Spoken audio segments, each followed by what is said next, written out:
Good evening and welcome to this evening's truly special webinar.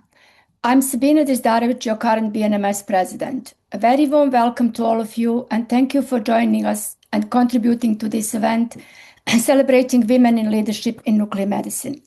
This is the second in our series of webinars bringing past presidents into conversation with the current president and with you, the members of the BNMS and our wider community, as we explore the past, present, and future of our field. I would like to take this opportunity to thank our sponsors, Siemens Healthineers and Novartis, for their support and collaboration. This evening discussion will explore the challenges our female past presidents faced, the inspiration that shaped their leadership, and the key achievements of their terms, including their perspectives on gender equality in medicine. Gender equality in medicine has come a long way, but it has not come easily. Those early pioneers often had to work twice as hard as to be seen, to be heard, and to be taken seriously. Today, the landscape is changing. The women who led before us helped shift the culture. The women leading today are accelerating that change.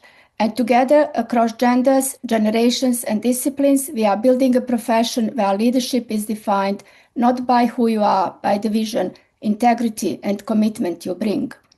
In the 60s, when our society was established, only about 20% of doctors on the medical UK register with women. Over the past decade, we have seen a remarkable shift in the gender balance of the medical profession.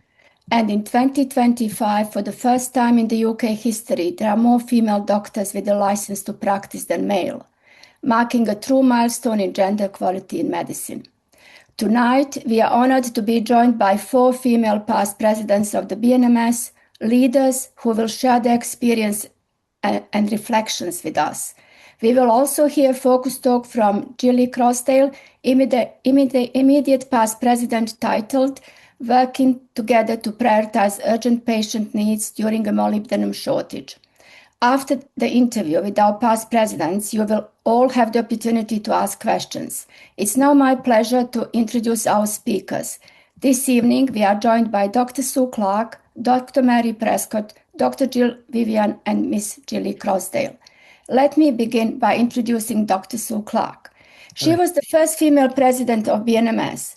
Sue served as a president from 1992 to 1994. I was privileged to work with Sue in my first consultant post at Guy's St. Thomas's Hospital. I will never forget her warm, collegial welcome. Thank you, Sue. She was always ready to teach, to support junior colleagues, and to place patients and quality at the very heart of her care. Dr. Sue Clarke graduated from St. Thomas's Hospital Medical School, University of London in 1974. She completed MSc Nuclear Medicine in 1981 and was appointed consultant in nuclear medicine Guy's Hospital in 1985. She holds academic appointment as senior lecturer in the Division of Imaging Sciences at GKT School of Medicine, King's College London. From 1997 to 1999, she chaired European Association of Nuclear Medicine Radionuclear Therapy Committee, and between 2002 and 2012, she was Program Director of MSc Nuclear Medicine at the University of London.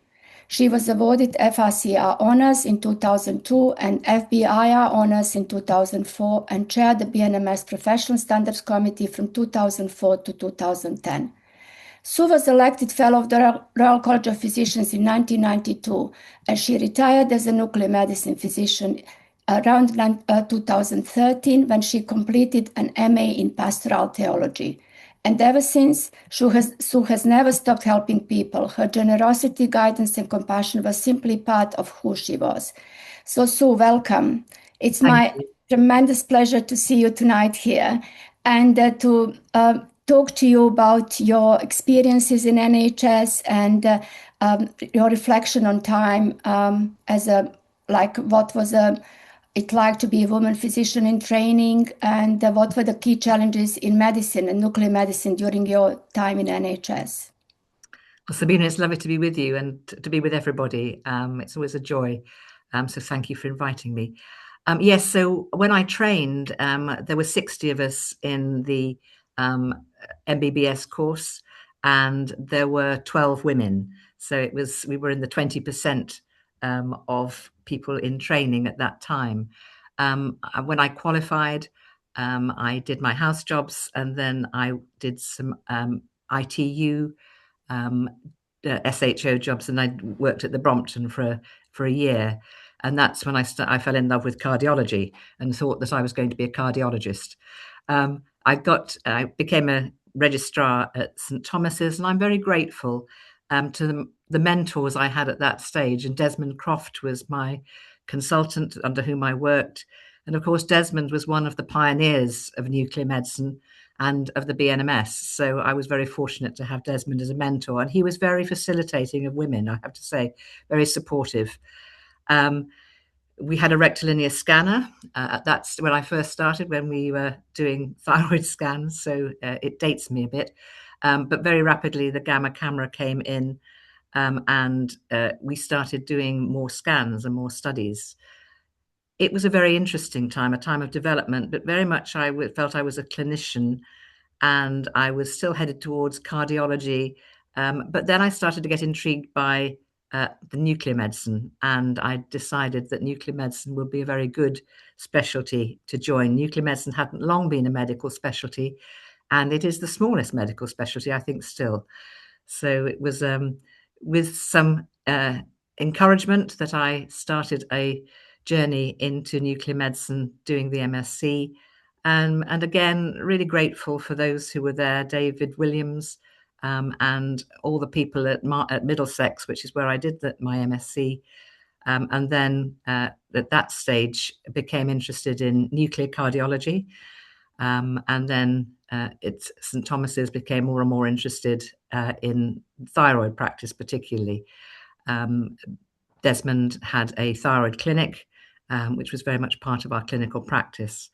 I became a consultant at Guy's and was fortunate to have two excellent colleagues, Professor Mike Maisie, who was head of department, and Professor Ignace Vogelman, all of whom became great friends. And it was with great sadness that we lost Ignace at the beginning of 2020, which was a really a great sadness for many of us. He became a great friend. Absolutely, absolutely. We really honor what he did for nuclear medicine and how big personality he was. So he's missed by all of us, truly. Yes. And Prof Mike Maisie is absolute legend as well. So basically working with all these legends, you yourself legend for nuclear medicine. So I think it seems that you are very supported as well by your colleagues, which I think in nuclear medicine, we do have a really brilliant colleagues, regardless of the gender, regardless of backgrounds, and we are truly multi-professional society. And as you said, being relatively small specialty, which suddenly currently has huge impact. How was actually for you to become president? Starting from nuclear, from cardiology, moving to therapy world, and then taking more and more on. So what was during your presidency like? What was what inspired you to take that role? Well, I was very honoured to be invited to be president. I think it was Tony Coakley and Jim McKillop was the preceding presidents. So I was very surprised when I was asked if I would be interested in becoming president, which I indeed was. I think it's because I love the combination of clinical work and scientific work, and as you say, the multidisciplinary aspects of nuclear medicine. And that was one of my joys as president, to really encourage all colleagues in the specialty, and eventually opening up the MSc. So it was an MSc, and then we opened the diploma, and more technologists joined the diploma. So that was also excellent. That was when actually MSc became multi-professional, is it? Because it was exclusively for doctors before. That's right. Yeah. And did you have any particular memorable moment during your term as a president? Or they were all memorable? I think they were all memorable. We were moving to Brighton, so we were still in Imperial College when I was president, and it was getting very squashy. So there was not a lot of space, and I remember we started putting out huge marquees and moving sort of out of the main building and extending into marquees. So the challenge of getting all the equipment there to show everybody was one of the big challenges of the annual meeting. I think in terms of the specialty, again, encouraging the multidisciplinary side, but I think also recognizing that nuclear medicine was quite a disparate specialty in the sense that there were small departments, big departments, and I think standards were something that we became aware of as needing to think about at a national level as a society. Yeah, I think I remember you were always really big on the standards, and you led on audits in the UK. So thank you for that. And I think developing guidelines, chairing professional standards committee was something that is definitely your legacy as well. So with regards to any unexpected challenges that were, for example, related to either small specialties or varying standards of practice. Do you remember, how was that when you were actually needing to develop standards while you still had the rapid development of modalities such as SPECT at that time? I think that was one of the problems, that getting SPECT out to all the country. I mean, it's still true, isn't it? Even today, we can see variations in what is available across the country, and it was very evident with nuclear medicine, particularly, that many departments didn't have SPECT, for example, for quite a long time, and collecting data. So we did a big national survey fairly early on to actually find out what was happening, because there was very little data on numbers of studies being performed, what studies were being performed, and numbers of therapies. So RSAC had data, but the BNMS didn't have data, and there was not really very much national understanding of disparity. And we started to collect evidence and data on that. And then, yes, with the programme of national audit and visiting departments, we were able to meet with folk in the different departments and with management and just talk about potential and what could evolve, which was exciting. Thank you. So we learned so much from you, and I will call Mary now to join us, and then we'll come back to you after Jilly's talk. So Mary Prescott is another true role model for all of us in nuclear medicine. She served as the president of the BNMS from 2002 to 2004 and has been member of BNMS since 1976. Thank you, Mary. We really appreciate your contributions, even nowadays, almost attending every annual meeting, which is fabulous, with Richard, who actually introduced you to nuclear medicine because he was doing a research job in radiography at the time, and you then joined him, but in medical training under Professor Testa, who was called Tito, after that, you also graduated and postgraduate level obtained your MD qualifications in 1982. So Mary was appointed as a consultant nuclear medicine physician in the department in 1984 in Manchester, Royal Infirmary, and later on became clinical director in 1999.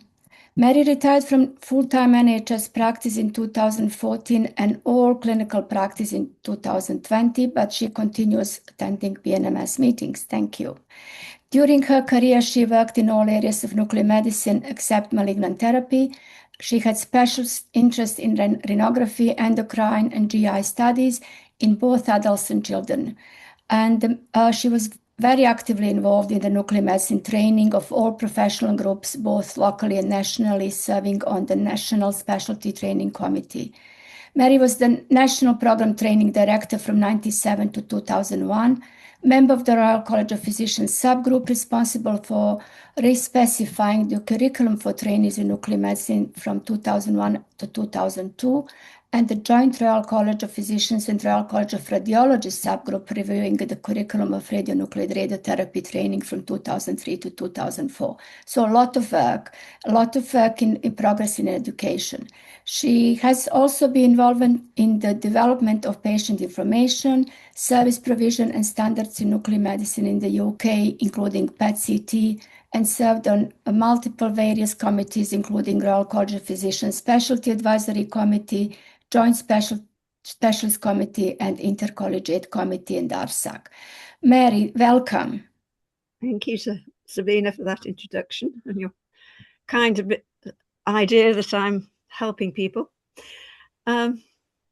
You are. I think your presence at the BNMS, it's always cherished, and I always just really looking forward to seeing you around to have a chat and talk about your opinion, to find out what you think, what's happening, and really important what you told me recently about remaining involved, being the heart of the clinical service, not just remotely reporting scans. So just coming back to when you started as a young doctor, can you tell us anything about your experiences during your training with Tito? Yes, I mean, go back like Sue to the first bit of maybe female discrimination. There was actually quotas for medical students, and I was lucky enough to be in Manchester where the year I started there were 30% of us, roughly a third, who were medical students, females. And I gather that caused great consternation in the hierarchy because it was far, far too many. So it wasn't personal discrimination, but it was definitely there. I didn't, I have to say, receive much personal discrimination at all on the grounds of my gender. And I was very lucky in that. I know I was, because I know it was around. I mean, I do remember on one occasion when a rather disgruntled patient demanded to see the doctor in charge in those days. And unfortunately, that day it was me. So in I walked, and the response from him was, "I don't want to see a expletive deleted woman." So I explained that was his choice, either me or not the person in charge.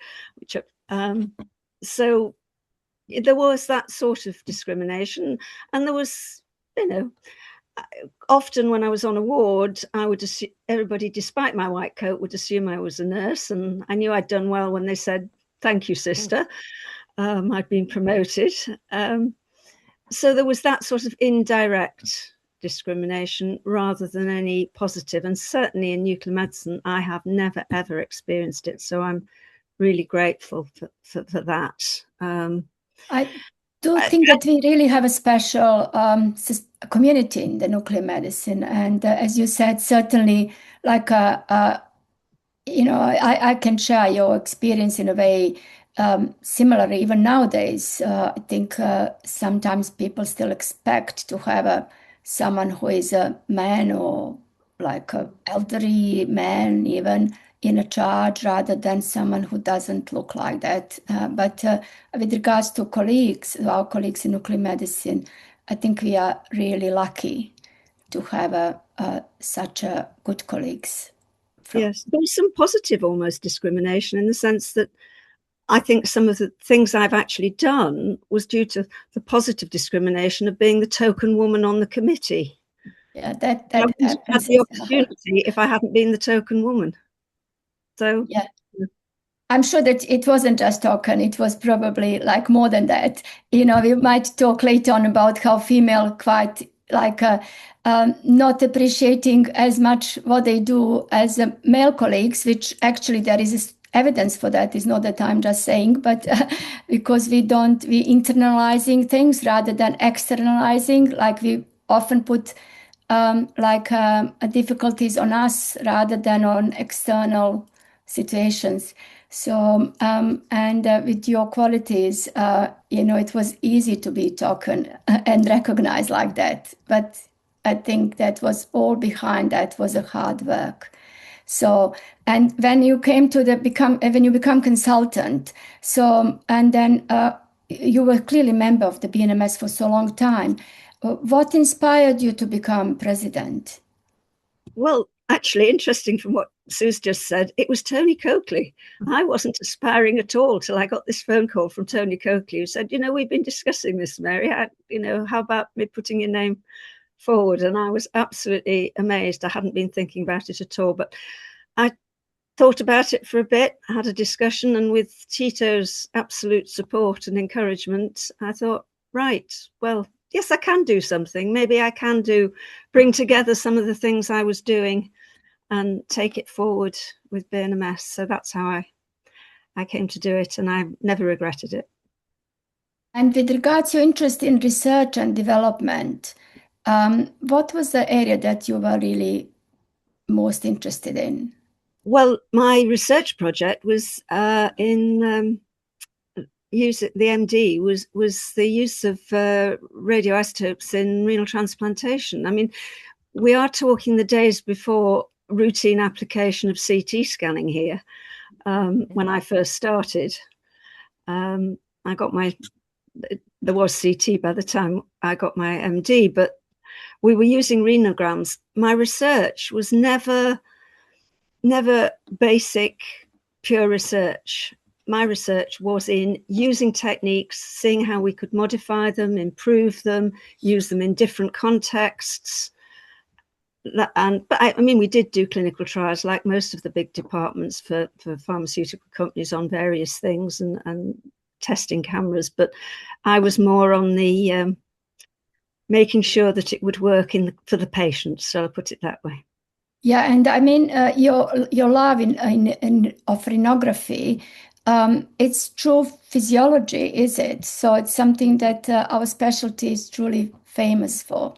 I'd always liked physiology, and hence, in a way, that's how I got into nuclear medicine, because I didn't know anything about it. I was persuaded to go along and look at the job when I was between jobs and looking for the next rotation. I didn't think I would want it. I decided the department was great. It looked good. The hours were tons better than the junior doctors at that time, far more reasonable. And I thought, I'll give it 6 months, see how I'm going, and see what I like to it. It's been one heck of a long 6 months. But very, very, I think, enjoyable. Oh, yeah. I fell in love with it. There's no two ways about it. I think, I was lecturing yesterday. Someone told me, like, oh, you're so enthusiastic. And I think if you don't love your job, then you can't be a happy person. So I think it's really important to choose the right job. Yeah. And like Sue, the blend of clinic, science and physiology was just perfect for me. Loved every minute. Yeah, thank you so much, Mary. We'll move now to Jill, and I'll invite you back after the Jilly's talk. And it's my great pleasure now to introduce Gill Vivian. I haven't worked with Jill, but interestingly, reading through her CV, I had quite a lot of similarity with Jill, in a way, from who influenced us and who was mentoring us. And Jill was also considered to be foreign medical graduate. She was foreign medical graduate from the University of Rhodesia in 1975. She moved to UK after graduating in 1975. She moved in 1979 in the UK. And then Jill started firstly as a junior doctor working in pediatrics in London. So her interest in nuclear medicine developed early and was cemented during her time at Great Ormond Street Hospital, where she worked with Professor Iski Gordon using then new gamma cameras and informatic computer. You might tell us about that later on. I was also Iski's trainee, and he was my mentor. So he's a absolute greatest, one of the greatest of the nuclear medicine in the UK and in the world. And so it was really great to see how you actually developed under his guidance, as well as Professor Mike Maisy, who given me first consultant job in the UK.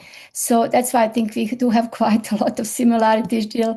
And then Jill moved to Southwest and joined Royal Cornwall Hospital alongside part-time radiology work.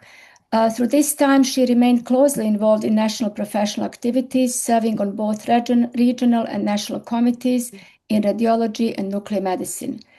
Gill was later invited to contribute to early health technology assessment diagnostic committees, went on to work extensively with NHS, R&D, commissioning diagnostic research across HTA, I4I programs until her retirement.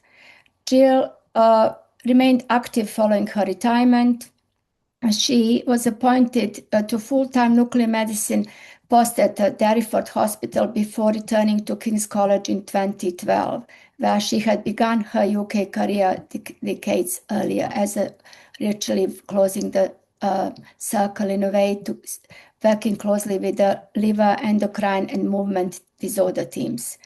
Gill stepped away from full-time practice in 2019, but she continued remote reporting and supporting Novartis with the rollout of their theranostic program.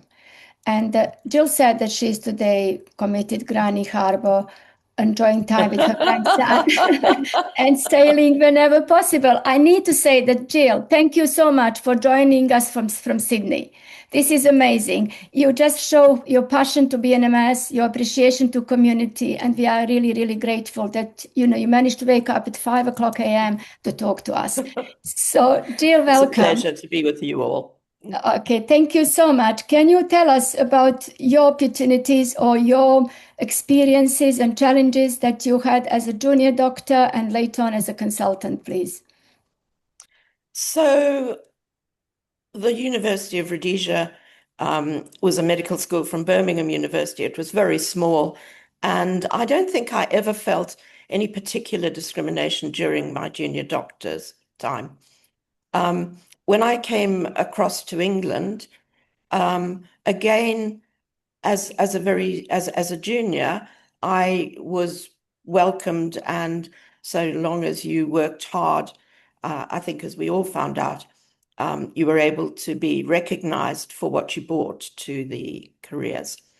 I think the first time I really became aware of discrimination was when I was looking for a consultant post, because I was very, very supported by David Keeling.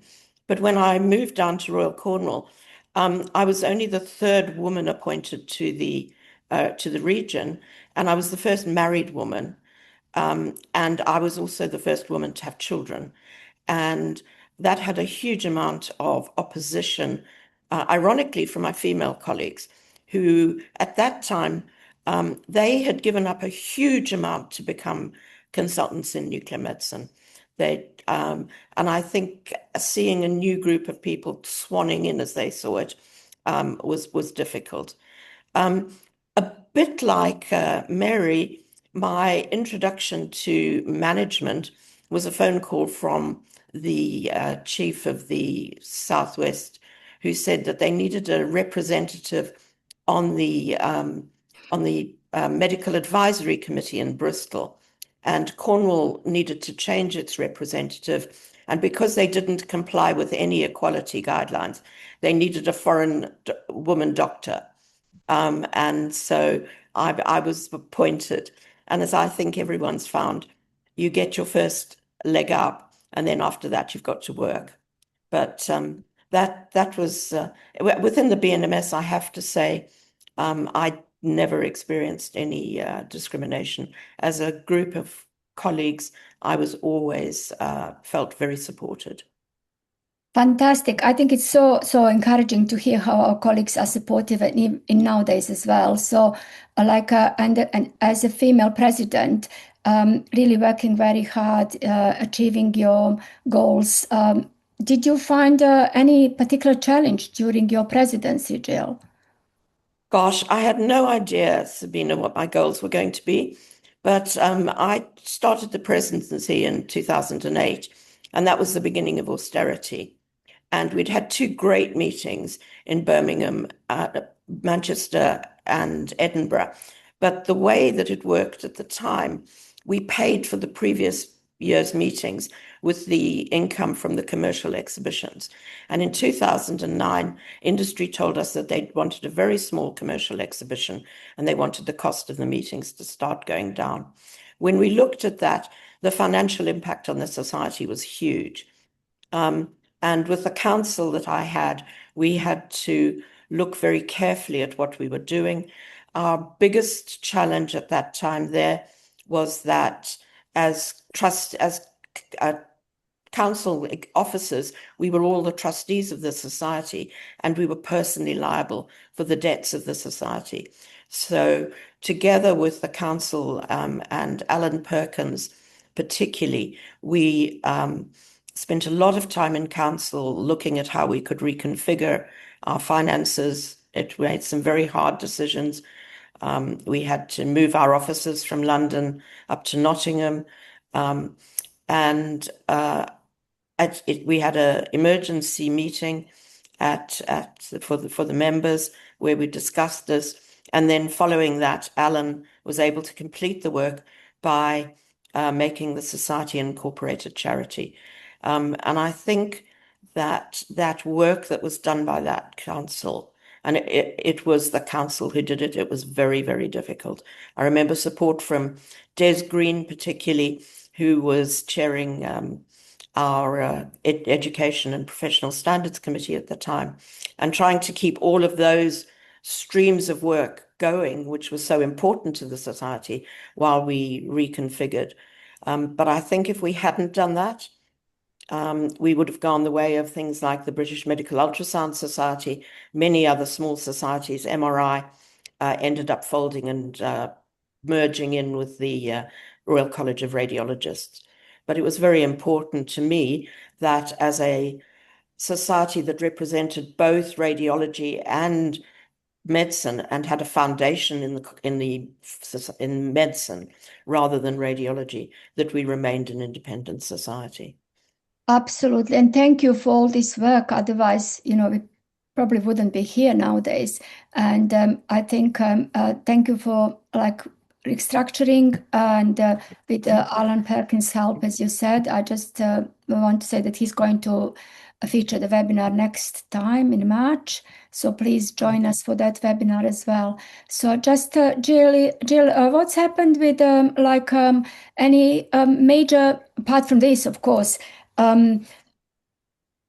achievements or challenges, because we had a molybdenum crisis recently, but I think during your presidency it was also a problem. In going back, I realized that we convened the multi-society meeting at the Royal Society of Medicine on the 10th of February 2009. So this is something of an anniversary. And it's shocking to think that the first shortage was that long ago, and that Jilly's had to cope with it again, and we haven't been able to secure our supplies. I think at the time, it was pre-Brexit, the British were equal partners at the OECD and the European Commission, and so we had a very lot of time at national and international level to make sure that we were recognized and our requirements were recognized. We also, at the time, had dare I say it, functioning Department of Health with some very well-qualified people working with us, and particularly Philip Webster, so that we were able to have a very coordinated response to this. And it's a great sadness, really, that we still are not independent of and have our own English or United Kingdom supply of moly, and that we've had to go through this whole thing again. But yes, so that was very similar to Jilly's experiences. Yeah, absolutely. It's just that we'll hear from Jilly now, and then we'll come back to you, Jill, because we will have questions from audience and also some other questions from me to continue. Thank you so much for your insightful responses and for lovely discussion. You had a lot of audience who is saying hello.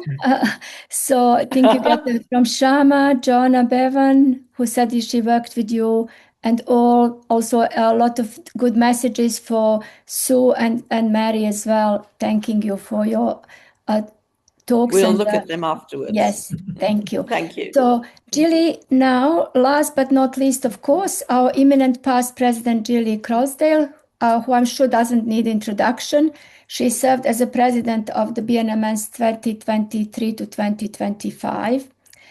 Jilly is a true force of nature, but in the very best way. She's caring, strategic, and deeply committed to the BNMS.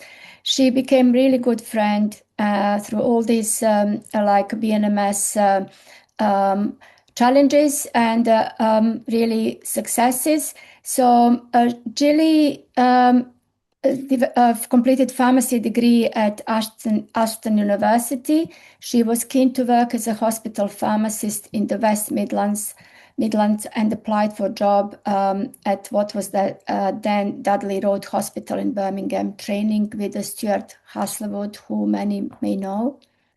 Jilly did a postgraduate diploma in radiopharmacy in radiopharmaceutical sciences at King's, and then went to work as a head of radiopharmacy at Leicestershire Royal Infirmary, where she helped run a centralized service to Leicester nuclear medicine departments, along a very experienced radiopharmacy technologist who helped Jilly a lot in those early days with true multi-professional spirit, which Jilly is still cherishing and really promoting.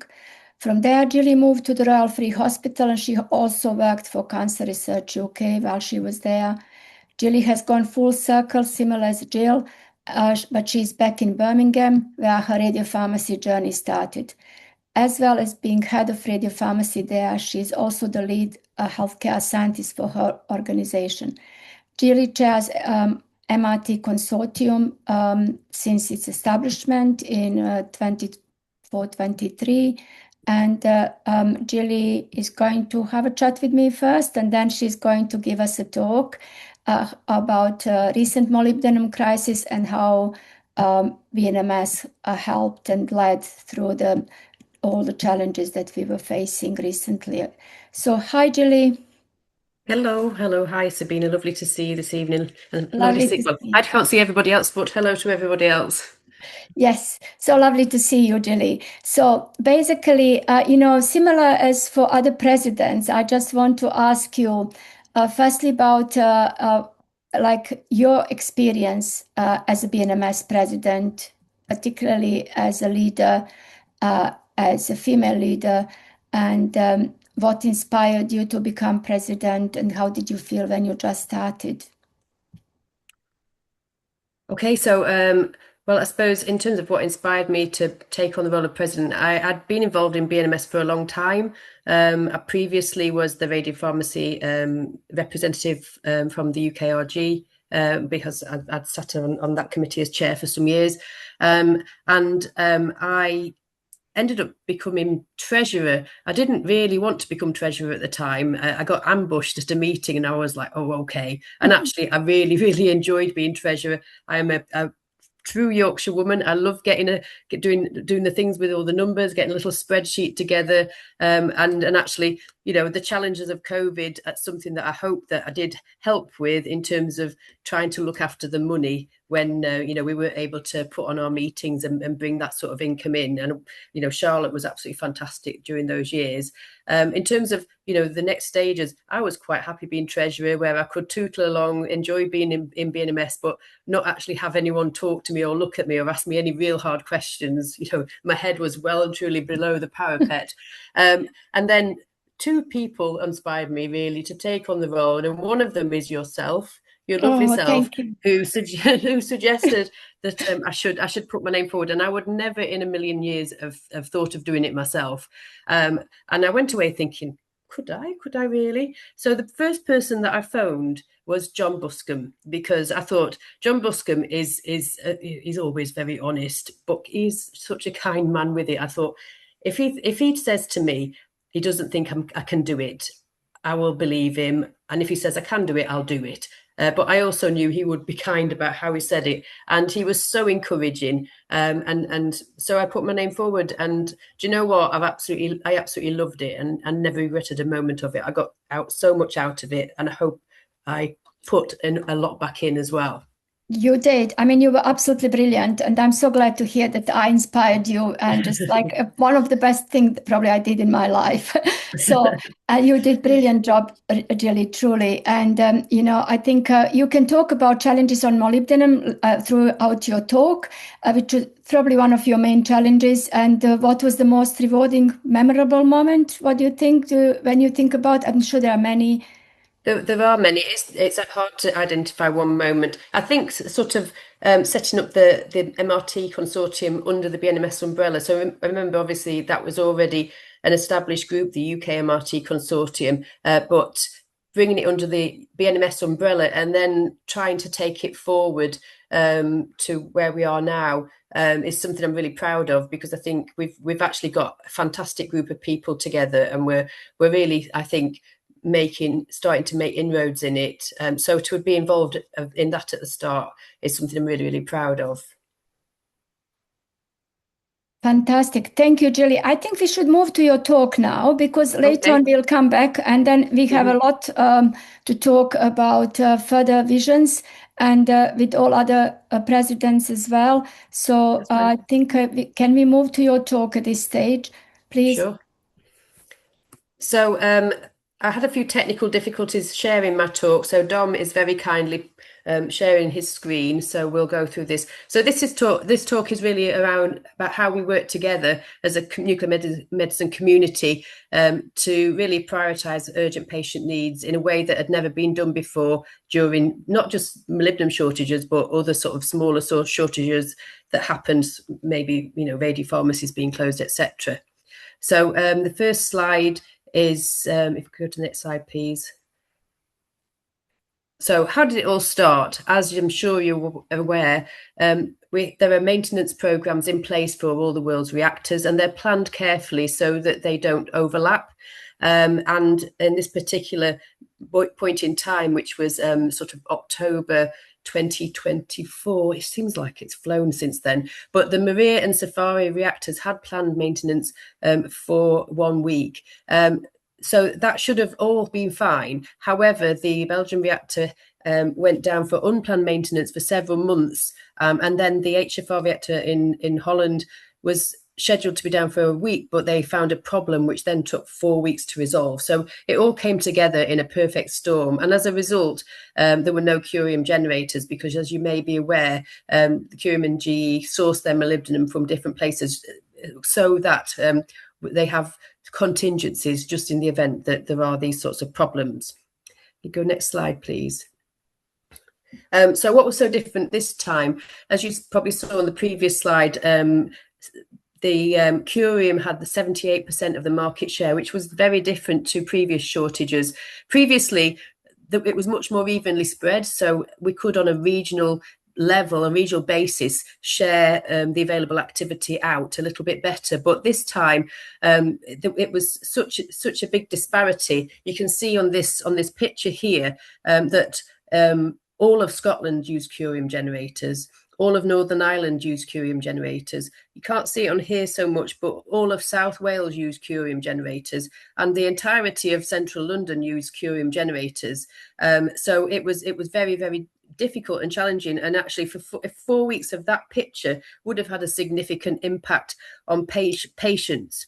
When this first started, one of the things that we realised quite quickly was it was important to try and have something that got across the extent of the problem. And actually this sort of map with the colour coding that sort of identified what sort of percentage of normal activity places had got the message across very well, and it's something that people found easy to understand. And we did we developed this concept of as on a regional basis, quantifying what percentage of usual activity was available in the region. So as I say, this was week 1, and there were many parts of the country that were at 0%. Can I have the next slide, please?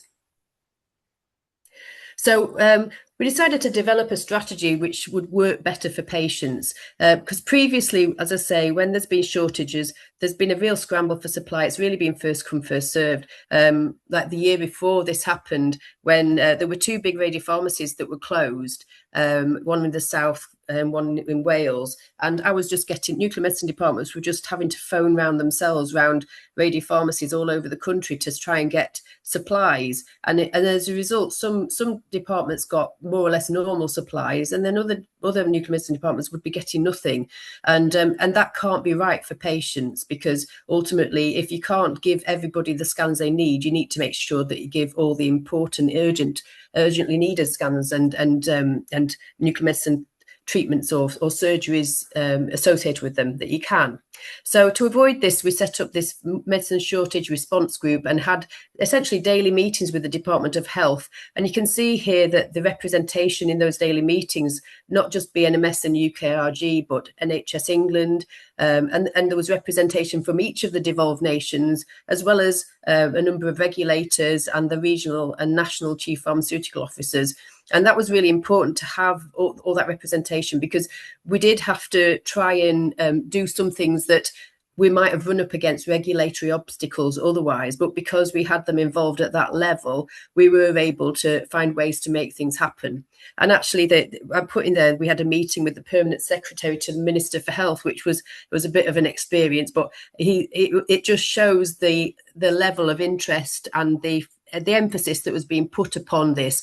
And I would say that this all started because of Brexit, which is probably the only silver lining I can think of Brexit. And that's because following, we worked very hard with the Department of Health and with industry partners to try and mitigate the potential disruption that Brexit could have resulted into our supply chain. And as a result of that, we had good contacts. And following on from that, I was at that point chair of the UK Radiopharmacy Group. And whenever there was any shortage of anything, I would get an email from someone at the medicine supply team at Department of Health. So it's actually been advantageous in that there is quite a lot, there's quite a good level of understanding of the importance of nuclear medicine in terms of patient management. Can I go to the next slide, please? So it's just working together. We developed this mutual aid strategy where we prioritise things according to clinical need. And this was definitely done, it was unique to the UK. We didn't, nowhere else in Europe handled it in this way. And, you know, in terms of having Department of Health involved, it did help in terms of liaising with companies and with regulators. And I don't think we'd have been able to achieve anywhere near what we did without Department of Health being able to intervene with GE, for example, in terms of how we managed the available activity that they had. But in terms of the coordination and implementation, how it was managed on the ground really is down to everybody in all the nuclear medicine departments out there. I'm so grateful to our nuclear medicine community for how they responded to it, because everybody really, stood up and was counted and supported what we were trying to do. If I can go to the next slide, please. So I mentioned clinical prioritisation. We actually adapted the clinical prioritisation that was put together during during COVID, where we were having to postpone non-urgent scans. So we already had some information that had been developed with colleagues such as John Buscombe and Alp Notgi back in Birmingham and Shoban in Liverpool. We'd already put this sort of thing together, and we adapted that with the sort of radiologists on council at that point. But primarily, I have to say thank you to Stuart Redman, who helped to adapt this. And because there was so little activity available at the start of that, even if there's no way we could have even done all the red patients, which were previously the urgent patients. So we developed another category, which was the very urgent patients, that basically included things like people having GFR tests and sentinel nodes. And because of the way that everyone pulled together, I'm not aware of anybody on that blacklist, that very urgent list, that actually didn't have their scans or their patient appointments. One of the things about the communication that I think was really, really important was, when you're working in nuclear medicine, especially some of the smaller areas, smaller departments, it can be quite isolating and you can feel quite alone. And I think when something like this happens, I felt it was very, very important to have regular communication with as many people in the nuclear medicine community as we could. So I started writing a sort of weekly letter out to everybody, and it didn't just get shared with members, it went to as far and wide, and so it really set out what we were trying, what was going to happen in the week ahead, which hopefully people found helpful, and it certainly did help them to hopefully understand their part in it. So next slide, please. The other thing that was really, really important was there was a national patient safety alert put out, which really starts to make things a little bit more mandatory. So when we were asking people to postpone their non-urgent tests, and when we were asking people to agree to their generators being changed, there was really that sort of backup that meant that it sort of supported that happening. So, for example, it was quite difficult. If you have to imagine what it would be like, so those departments who already had a GE generator, they were being asked to postpone some of their non-urgent patients when actually they had a generator coming in that could have satisfied all the patient appointments on their list.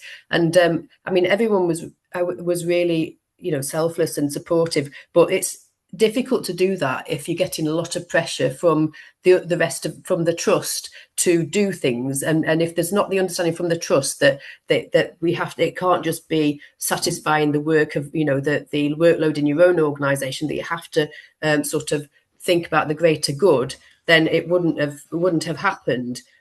So the National Patient Safety Alert was really, really important. Another thing we did was we collated a list of radiopharmacies in the UK, and for each radiopharmacy there was we identified a generator supplier, and the usual activities and delivery days of all the generators. You can go next slide, please. So this is the sort of spreadsheet that was put together. I have to thank Clint Waite, who is the chair of the UKRG. He did some fabulous work, and the spreadsheets that he really, really helped us. So we can see here that is we have this is part of the list, but for each region we ended up with a list of all the radiopharmacies in the region. You can see there whether there was only actually 2 GE customers in this part of the spreadsheet, but we've sort of, as time went on, we started to redistribute where that activity was. Next slide, please. So with the way we did that was, at first we tried to see if we just could reallocate generators to different sites, but actually it really didn't work, because there just weren't enough individual generators to send them around the rest of the country in a very impactful way. So that didn't really help us that much, although we did move some generators, and in actual fact some departments proactively offered up their generators to be used elsewhere. So somewhere in the North East, I think it might have been Hartlepool, actually offered their generator to be sent somewhere else. It was either Scotland or London, because they could see there were such big parts of the country that had nothing. But the second tactic, which really had a much greater impact, was that GE actually allowed us to break up their generator allocations into smaller sizes. So essentially we could look at all the activity that's available, and we could split it up into smaller size generators and then send that all over the country. And that had a huge impact. So it did take a little time to set up, because initially we could only send to sites that had previously received GE generators. But once it was set up, it did work really, really well. And so we had regular meetings, myself and Clint, with GE, and also representatives from DHSC attended, so that they could sort of have that transparency around fair and equitable allocation. Next slide, please. So the implementation, as I said, the nuclear medicine community really worked fantastically with us to reschedule their non-urgent scans, and gave up their activities to support elsewhere. And this whole system of mutual aid was put in place. So I just have to say a massive thank you to everybody, because it's never easy having to phone up patients and tell them that you're not going to be able to do the scan that you've got booked to them. It's not a nice job, but people did it because they pulled together, and they could see the bigger picture and understand why we were doing it. the UK RG regional representatives, we sort of formalised that role. So each region had a rep that established two-way communication with all the radiopharmacies in their area. Curium as well worked really hard behind the scenes and identified additional activity ongoing throughout and communicated really well with us. I would say that there was in week 3, it was great when they managed to get some additional activity from the Safari reactor in South Africa, but we were suddenly told we had a large amount of molybdenum suddenly available that we had to redistribute, and we had to confirm the plans in 2 hours. And we'd already just finished the plans without the activity. So myself and Clint spent a lot of time during that week, sort of at that very last minute, trying to move generators and move activity around. And you know, I know it wasn't always done perfectly, but we did the best we could, and it was certainly, you know, we're very grateful to have been able to have that activity to use. GE as well, the fact that they were so flexible and adaptable to all the changes that they had to make to the generators, and I really felt that they put patients before profits, and it's something that I think is absolutely fabulous. I think there was maybe a misunderstanding that people thought, oh, GE is suddenly getting all this money for these extra generators. That was not the case. I think it cost money because they had to, you know, all the last minute changes would have incurred penalties. So they certainly, they really went above and beyond, and myself and Clint were just bowled over by their response, really. And I always have to say, let's not forget the workers at Petton who make the generators, because they were at the very last minute reorganising all their plans. And as somebody who works in a radiopharmacy, I know how difficult last minute amendments can be. Next slide, please. So this is just showing you how the picture across the UK changed over those weeks.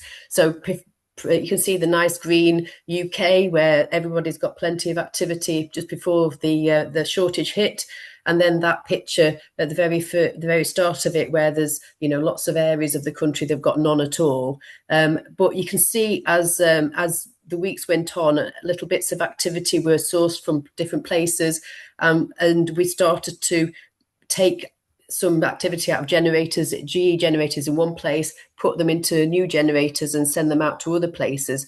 And you can see, you know, by the time we get to the end of October and the beginning of November, it's a much better picture. But, you know, don't get me wrong, that if we hadn't have put in place this mutual aid system, then there's no way that we'd have ended up rectifying, moving the black areas out of the black and into sort of red and then green until the shortage was over. Next slide, please.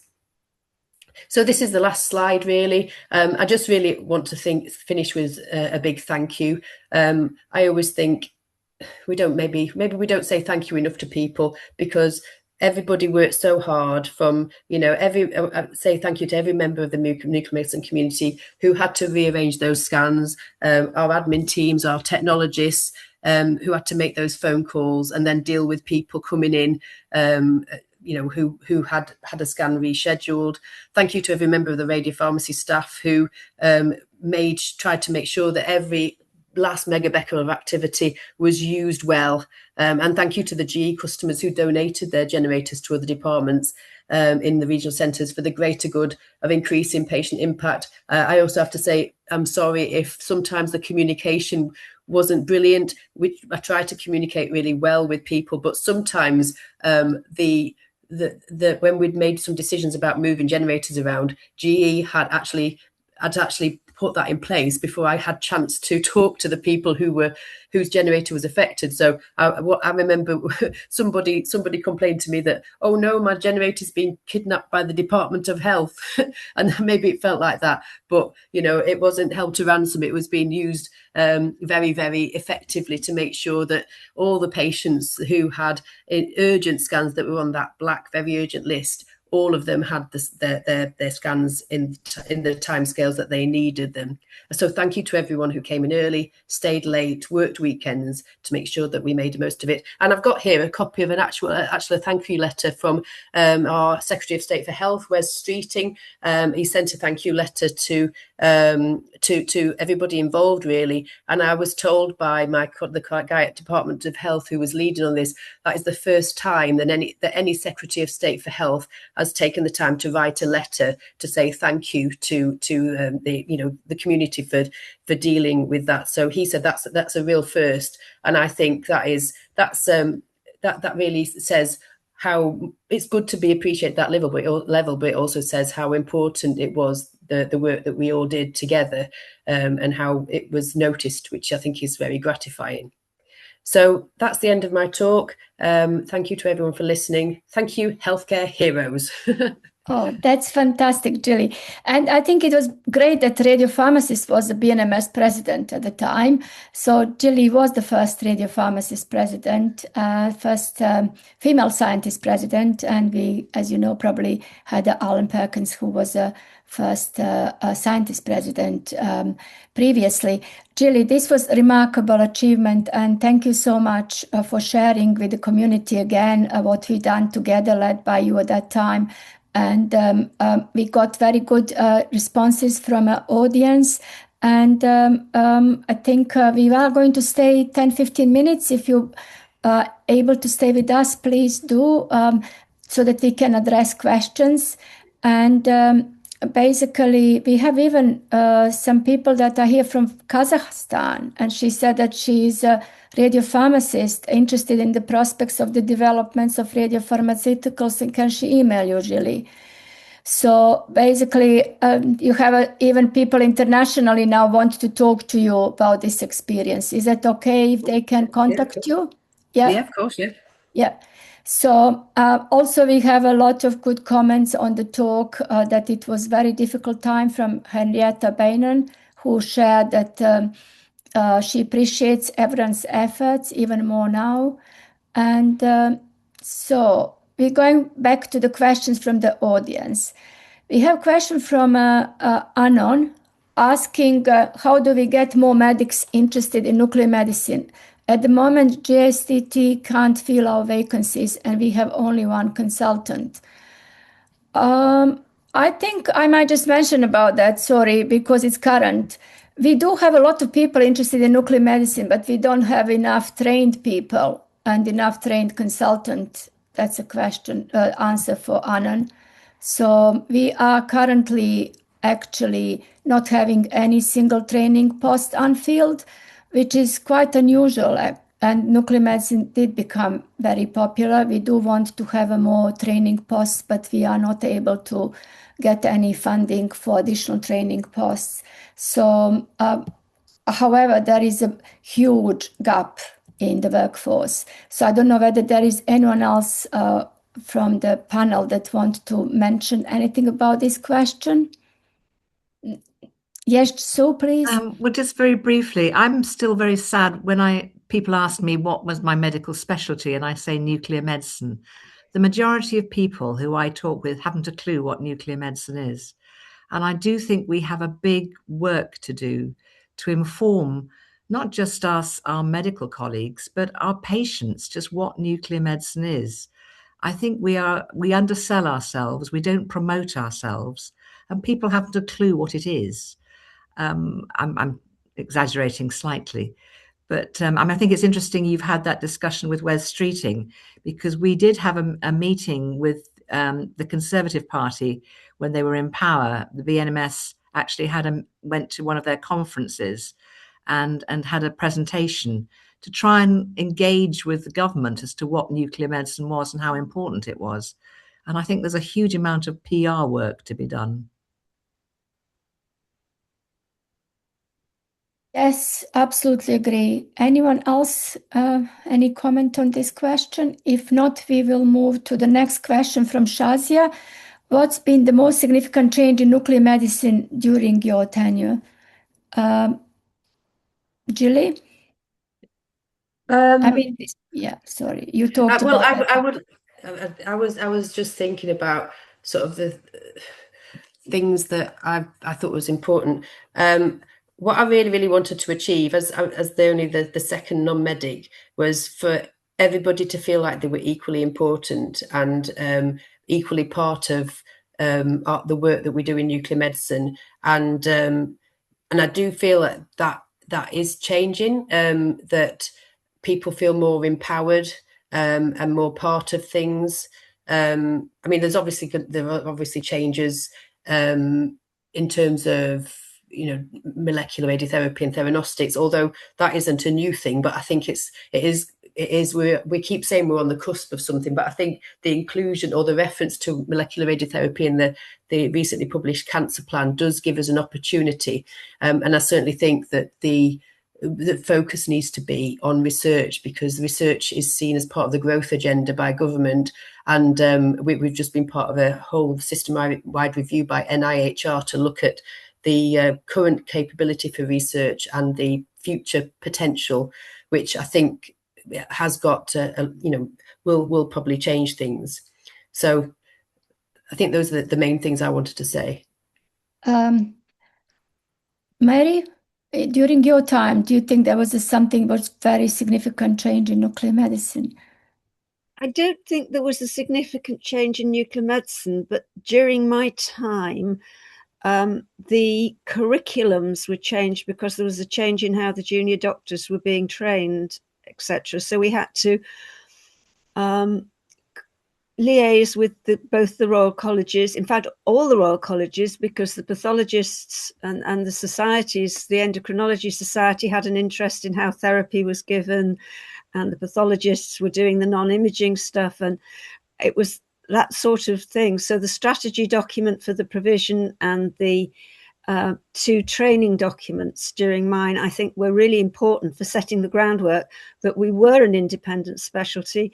We did have specific requirements, and we were actually people that linked all the groups together, that we were the ones that sort of were able to do most of what everything else was happening. So I think that did change, in a way, some of the BNMS's profile, I think. Yeah. It did it. I don't know whether it did or not, but we tried. I think, yeah, it's been recognized as a real change in need in changing of training curriculum, including radiology as well, and like combining modalities and multimodalities. And now, like with the like combining treatments as well, I think we might have a different issues as well again. But we'll see how the specialty will develop. There were two comments. I'm not sure whether that was directed. I think one was comment on a BMUS, Roger Moshe, who was saying that they went through similar problems, Jill, as you did, and they also managed to survive now. So they are just just, I think, good to know as well. And there was comment from the RCR, I think, anonymous attendee, saying that was surprised that RCR didn't know there was a problem. So then we have what advice would you give to empower women trying to step into the leadership position? This is really good question. Henrietta Bainan. Jill. I think mine would be carpe diem, seize the day, get involved, take, say yes, get courage from reading about some of the amazing pioneers of nuclear medicine.